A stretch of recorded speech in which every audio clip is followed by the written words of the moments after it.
왕실의 권력은 언제나 왕관이나 공식 발표로만 움직이지 않는다.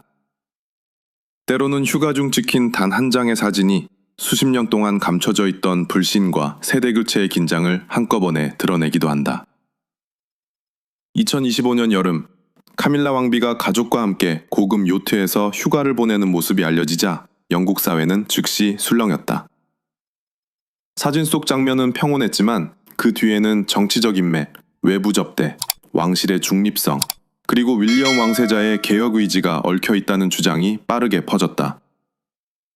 일부에서는 이를 카밀라의 영향력이 줄어드는 신호로 해석했고, 또 다른 이들은 확인되지 않은 소문이 사실보다 더 크게 부풀려졌다고 반박했다. 그러나 이 사건의 진짜 의미는 요트 한 척에만 있지 않다. 암치료를 이어가는 찰스 국왕, 미래 왕실의 중심으로 떠오른 윌리엄과 캐서린, 그리고 오랜 비난을 견디며 왕비의 자리에 오른 카밀라까지. 네 사람의 삶과 선택은 지금 영국 왕실의 다음 시대를 조용히 만들고 있다. 과연 궁전 안에서는 정말 권력의 이동이 시작된 것일까? 아니면 대중이 보고 싶어한 갈등이 한 장의 사진 위에 더 씌워진 것일까? 2025년 여름, 카밀라 왕비가 가족과 함께 지중해의 고급 요트에서 휴가를 보내는 모습이 공개되자 영국 언론과 소셜미디어는 즉시 반응했다. 사진 자체는 평범한 가족 휴가처럼 보였다. 그러나 왕실 인물이 정치권과 오랜 인연을 가진 부유한 사업가의 선박을 이용했다는 사실이 알려지면서 논란은 단순한 사생활의 영역을 넘어 왕실의 중립성과 외부 접대 문제로 번졌다. 확인된 보도에 따르면 문제의 선박은 일부 온라인 영상에서 주장한 에스페란사 3호가 아니라 제노비아호였다. 배의 소유자는 와픽사이드로 알려졌으며 그는 카밀라의 전남편 앤드루 파커볼스와 오랫동안 알고 지낸 인물로 소개됐다. 카밀라 역시 혼자가 아니라 자녀와 손주들을 동반하고 있었다. 이 장면만 놓고 보면 비밀 정치 회동이나 불법 거래를 입증할 만한 요소는 발견되지 않았다. 하지만 왕실의 휴가는 일반인의 휴가와 같은 기준으로만 평가되지 않는다.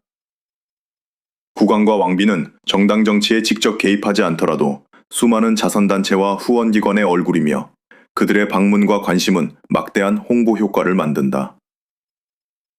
그래서 고가의 숙박이나 두통편을 누가 제공했는지, 초대한 인물이 왕실과 연결된 사업적 이해관계를 갖고 있는지는 사적인 문제이면서 동시에 공적인 질문이 된다. 그럼에도 의문은 쉽게 사라지지 않았다. 왕비가 개인적인 친분을 이유로 초대를 받아들였다고 해도 그 상대가 정치권과 기부관계를 맺어온 재력가라면 대중은 자연스럽게 이해 충돌 가능성을 떠올릴 수밖에 없다. 법적 잘못이 없다는 설명과 공적 신뢰가 훼손되지 않았다는 판단은 전혀 다른 문제이기 때문이다. 왕실 구성원의 행동은 실제 영향력 행사뿐 아니라 외부에서 어떻게 보이는지까지 평가받는다. 논란이 커진 뒤 온라인에서는 몰타 선저, 룩셈부르크 법인, 비밀 항만 기록, 삭제된 사진, 내부 고발자 같은 세부 사항이 빠르게 덧붙여졌다. 심지어 윌리엄이 사건을 미리 보고받아 비밀 조사를 지시했다는 주장까지 등장했다. 그러나 이러한 내용을 뒷받침하는 신뢰할 만한 공개 자료는 확인되지 않았다. 배의 이름과 장소부터 사실과 달랐다는 점은 이후에 이어진 극적인 이야기 전체를 다시 살펴봐야 한다는 경고가 된다.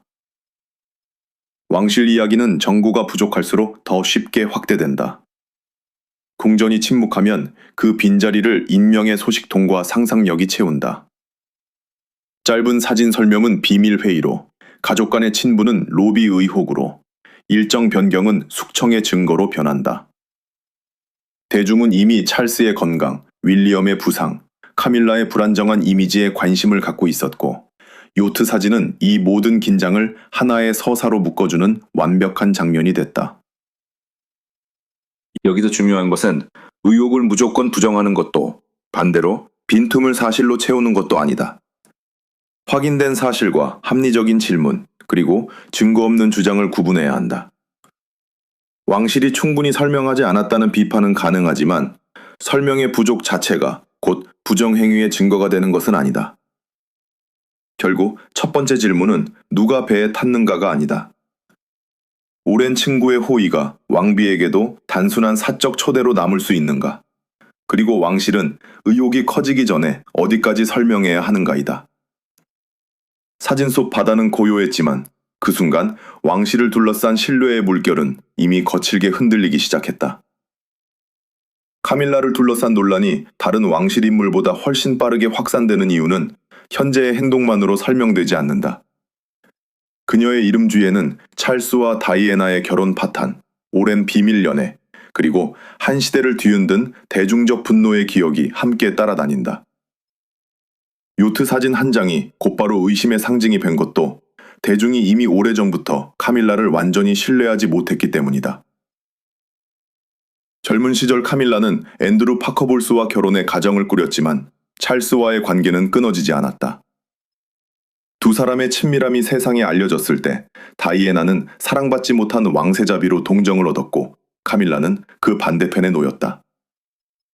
언론은 그녀를 한 가정을 무너뜨린 여성으로 단순화했고 그녀가 어떤 삶을 살았는지보다 누구의 자리를 빼앗았는지가 더 중요하게 소비됐다.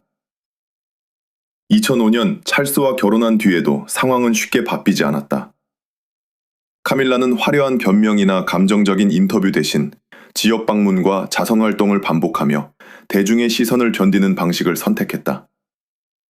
그녀는 복서와 문해력 증진, 가정폭력과 성폭력 피해자 지원 같은 분야에 꾸준히 참여했다. 특히 독서 모임으로 시작된 활동은 훗날 공식 자선 사업으로 발전했고 왕비가 된 뒤에도 그녀의 대표적인 공적 정체성으로 남았다. 이러한 활동은 단순한 이미지 세탁으로만 볼 수 없다. 오랜 기간 같은 주제를 붙잡고 피해자들의 이야기를 듣고 책과 교육의 가치를 강조해온 것은 분명한 성과였다. 그러나 대중의 용서는 완전한 망각과 다르다. 카밀라가 아무리 많은 행사를 수행해도 다이애나의 기억과 연결된 과거는 작은 실수까지 크게 확대하는 배경으로 남아 있었다. 그렇기 때문에 요트 육아는 단순한 사생활 이상의 의미를 가졌다. 왕비가 부유한 사업가의 호의를 받아들였다는 인상은 수십 년 동안 쌓아온 책임감과 절제의 이미지를 단숨에 흔들 수 있었다. 실제로 부정한 대가가 있었는지와 별개로 카밀라에게는 왜 그런 오해가 생길 수 있는 선택을 했느냐는 질문이 따라붙었다. 다른 인물에게는 판단착오로 끝날 일이 그녀에게는 과거의 성격을 다시 증명하는 사건처럼 소비됐다. 하지만 과거의 비호감이 현재의 모든 행동을 유죄로 만드는 증거가 될 수는 없다. 찰스와 다이애나의 비극적 결혼에서 카밀라가 중요한 인물이었던 것은 사실이지만 그 사실만으로 수십 년 뒤의 모든 관계와 선택까지 불법적이거나 부도덕하다고 단정할 수는 없다. 반대로 오랜 자선 활동이 최근의 판단을 자동으로 정당화해주는 것도 아니다. 카밀라의 가장 큰 약점은 법적 지위가 아니라 신뢰의 불균형이다. 그녀는 왕비의 칭호를 얻었지만 대중의 마음속에서는 여전히 조건부로 받아들여지는 인물이다. 그래서 새로운 논란이 생길 때마다 사람들은 사건 자체보다 그녀가 변했는지를 먼저 묻는다. 결국 요트 사진은 한 번의 휴가를 넘어 카밀라가 평생 싸워온 이미지 전쟁을 다시 시작시켰다. 그녀가 과거의 상징으로 남을지 아니면 자신의 공적 활동으로 별도의 평가를 받을지는 아직 끝나지 않은 문제다. 그리고 그 답은 왕실이 그녀를 얼마나 보호하느냐보다 카밀라 스스로 얼마나 투명하고 일관된 선택을 보여주느냐에 달려있다. 영국 왕실은 직접 정치에 참여하지 않는다는 원칙을 지키지만 그 존재 자체가 막대한 영향력을 만든다. 왕과 왕비가 어느 단체를 방문하고 누구와 사진을 찍는지만으로도 해당 기관의 인지도와 신뢰도는 크게 높아진다. 따라서 왕실 구성원이 부유한 개인에게 여행이나 숙박을 제공받는 순간 그것은 단순한 호의가 아니라 공적 책임의 문제로 바뀔 수 있다. 카밀라의 요트 휴가를 둘러싼 핵심도 바로 여기에 있었다. 오랜 가족 친구의 초대를 받아들였다는 설명은 사적인 관계 안에서는 자연스럽게 들린다. 그러나 그 친구가 정치권과 기부관계를 맺고 있고 사업적 이해관계를 가진 인물이라면 상황은 달라진다. 실제 청탁이나 대가가 없었다고 해도 왕실의 이름이 누군가에게 접근성과 명성을 제공했다는 인상만으로도 의혹은 생길 수 있다. 왕실의 공식 지침은 선물과 접대가 의무감을 만들거나 그렇게 보일 가능성을 경계한다. 중요한 것은 실제로 부당한 거래가 있었는지뿐 아니라 외부에서 보았을 때 이해 충돌처럼 느껴지는지 여부다. 법적 책임은 증거를 요구하지만 공적 신뢰는 훨씬 더 민감하게 움직인다. 한 번의 모호한 설명만으로도 수십 년간 쌓아온 신뢰가 흔들릴 수 있다. 그렇다면 왕실의 사생활은 어디까지 보호되어야 할까? 일반인에게 휴가는 완전히 개인적인 선택이지만 국왕과 왕비의 이동은 외교와 정치, 자선 활동과 연결될 가능성이 있다. 누가 비용을 부담했는지, 초대자는 어떤 배경을 가졌는지, 왕실의 공적 역할과 이해관계가 겹치지는 않는지에 대한 최소한의 설명이 필요하다는 목소리가 나오는 이유다. 반대로 모든 사적 만남과 가족 여행을 공개하도록 요구하는 것도 위험하다. 왕실 구성원 역시 인간이며 친구를 만나고 쉬는 시간까지 전부 감시받는다면 정상적인 삶은 불가능해진다. 지나친 공개는 사생활 침해를 낳고 오히려 비공식적인 만남을 더 깊이 숨기게 만들 수도 있다. 따라서 필요한 것은 완전한 공개가 아니라 공적 이해관계가 개입될 가능성이 있을 때 적용되는 명확한 기준이다. 이번 논란에서 가장 큰 문제는 확인된 불법 행위가 아니라 설명의 빈자리였다. 궁전이 침묵하는 동안 온라인에서는 비용, 소유 구조, 정치적 연결, 비밀 회동에 관한 이야기가 끊임없이 추가됐다. 일부 주장은 근거가 없었지만 사람들이 쉽게 믿은 이유는 왕실이 무엇을 공개하고 무엇을 숨기는지에 대한 기준이 명확하지 않았기 때문이다. 왕실이 신뢰를 지키려면 의혹이 커진 뒤 방어적으로 대응하는 방식에서 벗어나야 한다. 여행과 접대의 비용 구조, 외부 인사와의 관계, 이해 충돌 가능성을 사전에 점검하고 필요한 범위 안에서 설명해야 한다. 침묵은 때때로 품위를 지키는 전통처럼 보이지만 오늘날에는 의혹을 키우는 공간이 되기도 한다. 결국 이 사건은 카밀라 한 사람의 판단만을 묻는 문제가 아니다. 왕실 전체가 사적 친분과 공적 책임 사이의 경계를 얼마나 분명하게 세우고 있는지를 시험한 사건이었다. 요트 위에서 시작된 질문은 곧 궁전 전체를 향했다. 왕실은 국민에게 존경을 요구하기 전에 자신들이 누구의 호의를 받고 어떤 기준으로 그것을 받아들이는지 설명할 준비가 되어 있는가? 찰스 국왕에게 카밀라는 단순한 배우자가 아니다. 두 사람의 관계는 수십 년 동안 비난과 조롱, 정치적 부담을 견뎌온 긴 역사 위에 세워졌다. 찰스는 왕세자 시절부터 그녀를 포기하지 않았고 결국 결혼을 통해 공개적으로 자신의 선택을 책임졌다. 그런 만큼 카밀라를 둘러싼 새로운 논란은 국왕에게 개인적 상처이자 제도적 시험이 될 수밖에 없었다. 그러나 찰스는 이제 한 여성의 남편인 동시에 왕실 전체의 신뢰를 지켜야 하는 군주다. 카밀라의 요트 휴가가 불법으로 확인된 것은 아니지만 정치권과 연결된 부유한 인물의 호의를 받았다는 인상은 왕실의 중립성에 부담을 줄 수 있었다. 남편이라면 아내의 설명을 믿고 싶겠지만 국왕이라면 그 설명이 국민 앞에서도 충분한지 판단해야 한다. 사랑과 책임이 같은 방향을 가리키지 않을 때 그의 위치는 더욱 고독해진다. 이 갈등을 더 복잡하게 만든 것은 찰스의 건강이었다. 그는 2024년 암 진단 이후 치료를 받으며 공식 일정을 조정해야 했다. 한동안 대외 활동을 줄였지만 국가 문서 검토와 헌법적 의무는 계속 수행했고 이후 단계적으로 공개 활동에 복귀했다. 그럼에도 치료를 받는 국왕이 모든 회의와 일정을 이전과 같은 강도로 직접 관리하기는 어려웠다. 건강 문제를 곧 통치 능력의 성실로 해석해서는 안 된다. 찰스는 치료와 회복 상황에 맞춰 업무 강도를 조절하면서도 주요 국가 행사와 자선 활동을 이어갔다. 다만 일정이 제한될수록 누가 보고서를 먼저 읽고 누가 회의를 주재하며 누가 위기 대응을 조율하는지가 중요해졌다. 권력은 왕관만이 아니라 반복되는 일상 업무 속에서도 이동하기 때문이다. 국왕의 업무가 줄어들면 자연스럽게 다른 왕실 구성원이 빈자리를 채운다. 윌리엄은 더 많은 실무와 상징적 책임을 맡았고 카밀라 역시 찰스 곁에서 주요 행사를 지원했다. 이것은 즉각적인 권력 이양이나 쿠데타를 의미하지 않는다. 다만 실무의 중심이 조금씩 이동하면 공식 선언이 없어도 후계자의 영향력은 커질 수 있다. 요트 논란이 벌어진 시점에는 이미 이런 변화가 진행되고 있었다. 찰스가 카밀라를 감싸려 한다는 해석은 충분히 가능하다. 그는 그녀와의 관계를 지키기 위해 오랜 세월 대중의 반발을 견뎌왔고 왕위에 오른 뒤에도 그녀를 공식적인 동반자로 세웠다. 하지만 과거의 헌신이 현재의 모든 판단을 대신할 수는 없다.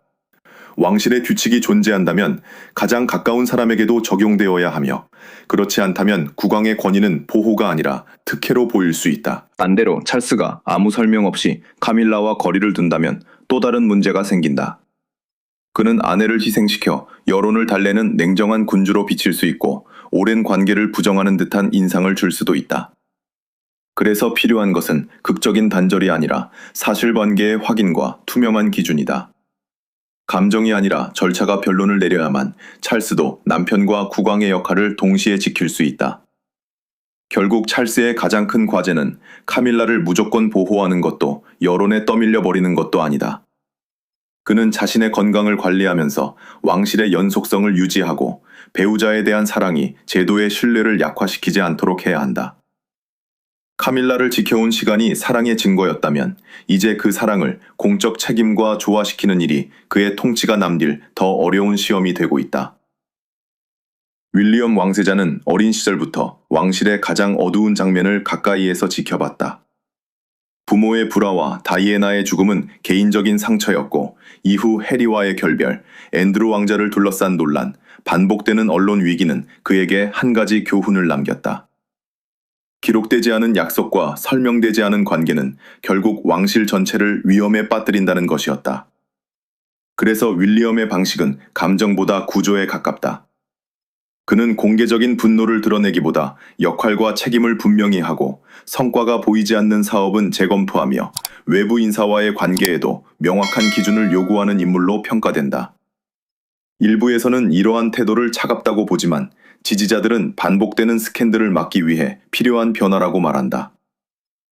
2022년 찰스가 국왕이 된 뒤 윌리엄은 코널 공장령을 맡았다. 이 거대한 자산은 농지와 주택, 상업시설, 환경사업을 포함하며 단순한 재산관리 이상의 책임을 요구한다. 윌리엄은 주택 공급, 지역사회 지원, 친환경 개발을 강조했고 개인적 신뢰보다 문서화된 절차와 장기 목표를 중시하는 운영 방식을 보여줬다. 왕실도 같은 원칙으로 움직여야 한다는 그의 생각은 여기서 더욱 분명해졌다. 그가 추진하는 호모즈 사업은 노숙 문제를 일시적 구호가 아니라 구조적 해결의 대상으로 본다. 여러 지역 정부와 자선단체, 기업을 연결해 노숙이 드물고 짧으며 반복되지 않는 상태를 만들겠다는 목표다. 어스샷 프라이즈 역시 상징적인 연설보다 실제 해결책과 측정 가능한 결과를 중시한다. 이런 프로젝트는 윌리엄이 어떤 군주가 되려 하는지를 보여주는 예고편과 같다. 이 관점에서 보면 카밀라의 요트 논란은 그에게 단순한 가족 문제가 아니었을 가능성이 크다. 외부 인사의 호의, 불투명한 비용, 왕실의 중립성에 대한 의무는 그가 가장 경계하는 위험과 맞닿아 있었다. 그러나 공개적으로 확인되지 않은 비밀 지시나 최후 통첩을 사실처럼 반정할 수는 없다. 중요한 것은 그가 개인을 제거하려 했는지가 아니라 앞으로 왕실의 기준을 더 엄격하게 만들 가능성이다. 그 기준이 카밀라뿐 아니라 모든 왕족에게 동일하게 적용될 때에만 개혁은 설득력을 얻을 수 있다. 그의 개혁에는 분명한 장점이 있다. 왕실 구성원의 역할과 비용, 외부 접촉을 더 투명하게 관리하면 작은 판단 착오가 국가적 위기로 번지는 일을 줄일 수 있다. 일하는 왕족의 수를 줄이고 책임을 집중하면 관리가 쉬워지고 이해 충돌이나 불발 행동의 가능성도 줄어든다. 반면 지나친 중앙 집중은 왕실을 가족이 아닌 기업처럼 보이게 만들 수 있다. 모든 관계가 규정과 성과표로만 평가된다면 인간적인 유연성과 화해의 공간은 줄어들 수 있다. 결국 윌리엄이 준비하는 왕실의 핵심은 숙청이 아니라 통제와 책임이다. 그는 과거의 비밀이 미래의 위기가 되지 않도록 더 작은 조직, 더 분명한 기준, 더 빠른 대응을 원한다. 그러나 그 방식이 신뢰를 회복할지 아니면 왕실을 지나치게 냉정한 제도로 만들지는 아직 알 수 없다. 그리고 이 변화는 윌리엄 혼자 완성할 수 없다. 그의 곁에는 병을 견디고 돌아온 캐서린이 있다. 미래 왕실의 중심이 실제로 이동하고 있다면 그 방향을 결정하는 두 번째 축은 바로 그녀가 될 것이다. 캐서린 왕세자빈의 복귀는 영국 왕실의 분위기를 바꾼 가장 중요한 사건 중 하나였다. 2024년 암치료 사실을 공개한 뒤 그녀는 공식 활동을 크게 줄였고 가족과 회복에 집중했다. 대중은 미래 왕비의 건강을 걱정했지만 동시에 그녀가 언제 어떤 방식으로 돌아올지 지켜봤다. 복귀 이후 캐서린은 이전처럼 많은 행사를 소화하기보다 자신이 오랫동안 준비해온 분야에 힘을 집중했다. 그녀의 핵심 의제는 생애 초기 발달과 아동의 정서적 건강이다. 캐서린은 아이가 태어난 뒤 처음 몇 년 동안 어떤 관계와 환경을 경험하는지가 평생의 삶에 영향을 준다고 강조해왔다. 부모와 보호자, 학교와 지역사회가 아이들에게 안정감과 공감 능력을 길러줘야 한다는 메시지는 단순한 자선 활동을 넘어 장기적인 사회 전략으로 발전했다. 이러한 접근은 카밀라의 공적 역할과 분명히 다르다. 카밀라는 독서와 문해력, 가정폭력 피해자 지원, 전통적인 지역사회 활동을 중심으로 자신의 영역을 만들었다. 반면 캐서린은 젊은 부모와 미래 세대, 정신건강과 교육을 상징한다. 두 사람이 비슷한 행사에 참석하거나 한쪽의 일정이 다른 쪽으로 넘어가면 언론은 곧 경쟁 구도를 만들지만 실제로는 서로 다른 세대와 역할을 맡고 있다고 보는 편이 더 정확하다. 물론 왕실의 대중적 중심이 캐서린에게 이동하고 있다는 사실은 부정하기 어렵다. 그녀는 젊은 가족의 얼굴이며 윌리엄과 함께 미래 왕실의 이미지를 형성한다. 건강 위기를 공개적으로 통과한 경험은 그녀를 이전보다 더 인간적이고 가까운 인물로 보이게 했다. 완벽한 왕세자빈이 아니라 불안과 회복을 경험한 한 사람의 모습이 대중의 공감을 넓혔다. 캐서린의 영향력은 단순한 인기에서 끝나지 않는다. 그녀는 자신의 재단과 연구 조직을 통해 전문가, 학교, 기업, 지역기관을 연결하며 장기 프로젝트를 설계하고 있다. 행사에 참석해 미소를 보이는 역할을 넘어 어떤 문제를 왕실이 지속적으로 다룰 것인지 결정하는 인물로 변화하고 있는 것이다. 이런 점에서 그녀는 윌리엄의 배우자이자 공동 전략가에 가까워지고 있다. 그러나 이것이 곧 카밀라를 밀어내기 위한 계획이라는 뜻은 아니다. 카밀라는 여전히 국왕 곁에서 국가 행사와 자선 활동을 수행하고 있고 캐서린 역시 자신의 건강을 고려해 단계적으로 일정을 늘리고 있다. 두 사람의 역할 변화는 개인적 적대보다 찰스의 치료, 세대 교체, 왕실 인력 부족이 함께 만든 결과에 가깝다. 진짜 변화는 누가 더 많은 부대에 서느냐가 아니라 국민이 누구에게 미래를 투영하느냐에 있다. 카밀라는 현재 국왕의 시대를 지탱하는 왕비이고 캐서린은 아직 오지 않은 시대의 약속처럼 보인다. 따라서 그녀의 등장은 누군가의 자리를 빼앗는 장면이 아니라 왕실의 무게중심이 조금씩 다음 세대로 이동하는 과정이다. 결국 캐서린이 앞으로 증명해야 할 것은 호감이 아니라 지속성이다. 건강을 지키면서 자신의 사업이 실제 변화를 만들어내는지 보여줘야 한다. 그리고 윌리엄과 함께 더 투명하고 책임있는 왕실을 만들겠다는 기대를 현실로 바꿔야 한다. 미래 왕실의 두 번째 중심은 이미 모습을 드러냈지만 그 진정한 힘은 앞으로의 선택 속에서 확인될 것이다.